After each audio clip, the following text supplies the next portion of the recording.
This is the Year 2 reading task. One of the things that we really try and do when we're in Year 2 is to read with expression in our voice.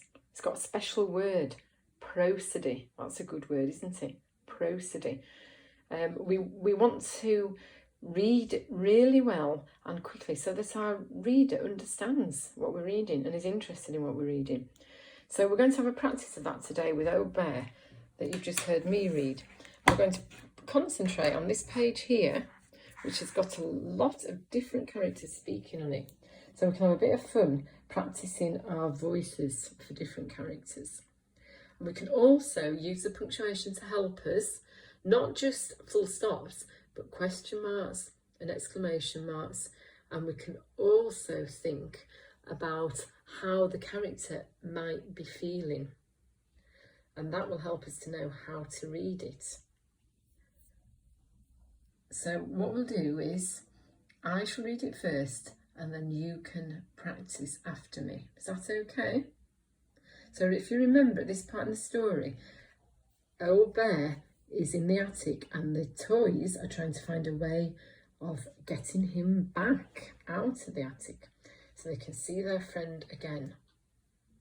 It starts off with, has he been forgotten, do you think? Bramwell asked his friends. We need to think about how Bramwell might speak. I always think of Bramwell as being a little bit older and wiser. So I kind of say it in a deep, old, wise voice, like this. Has he been forgotten, do you think? Bramwell asked his friends. We mustn't forget to go back to our normal voice there. Okay, and we've got a question mark at the end of that sentence, haven't we? So we have to say it in a questioning voice. Let's have a go together, shall we? Has he been forgotten, do you think? Bramwell asked his friends. Do you want to have a go at that on your own now?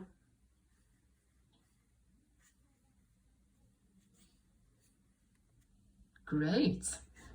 And then Rabbit. I wonder what kind of voice Rabbit would have. I think it would be quite a high, gentle voice, don't you? So let's say that together. I think he might have been, said Rabbit. I think he might have been, said Rabbit. And then we've got Little Bear. Little Bear, little voice, that's what I think. And remember to think about how they might be feeling at this point. I think they might be a little bit worried, but also they get a bit excited, don't they, when they're thinking about how they could perhaps rescue Old Bear. So let's say, I'll say this first and you can copy me. This is Little Bear. Well, said Little Bear, isn't it time he came back down with us? The children are older now and would look after him properly. Let's go and get him. And we have to really say that, don't we? Because there's an exclamation mark at the end. Let's go and get him. Determined. We're going to go and get Old Bear out of the attic. Do you want to have a go at that with me? Well, said Little Bear, isn't it time he came back down with us? The children are older now and would look after him properly. Let's go and get him. And then Bramwell is very excited at this idea. So he says in his deep, wise voice, what a marvellous idea, said Bramwell. You say that now with me. What a marvellous idea, said Bramwell. There, we've got the exclamation mark, haven't we? Look at that long word, marvellous. Do you know what that means? That means that it's the best idea that you could possibly think of. And then he says, but how can we rescue him? It's a long way up to the attic and we haven't got a ladder. So we've got a question, haven't we there? Shall we try all that together now? You read it with me. What a marvellous idea, said Bramwell. But how can we rescue him? It's a long way up to the attic and we haven't got a ladder. You have a go reading now. I'm just going to put my finger there and then you read that whole section yourself. Off you go.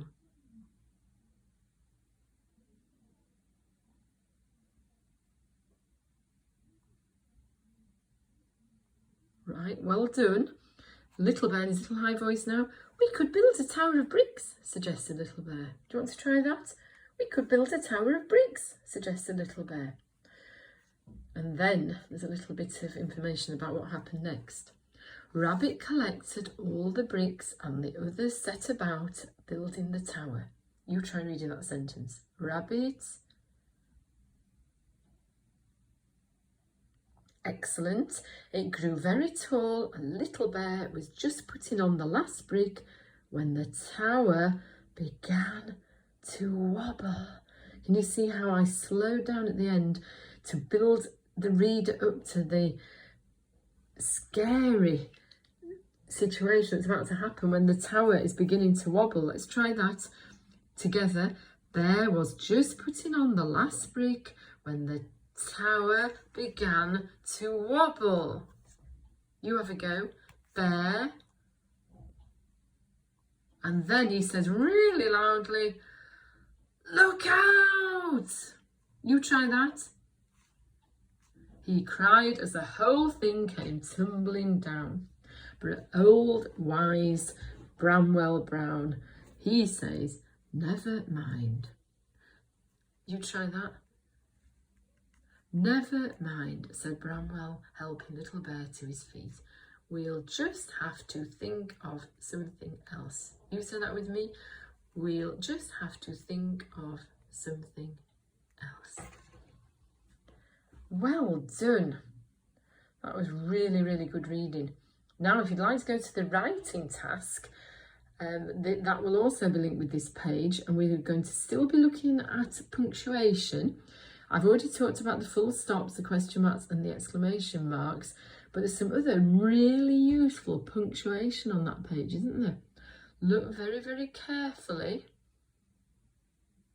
What else can you see on that page? That's right. It's an apostrophe for contraction. That word, if it was written out in full, would say is not. But they took the O out and they've put an apostrophe there in its place. Isn't. We've got the same here. Let's instead of let us. Can you see any more? That's right. It's there. Are there any more on that page? There's one more near the bottom. Have a look. That's right. Instead of we will, it's we'll. And they've missed out the W and the I. Wheel. That's clever. So if you go to the writing task now, you can see what I'm going to ask you to do about punctuating this same page.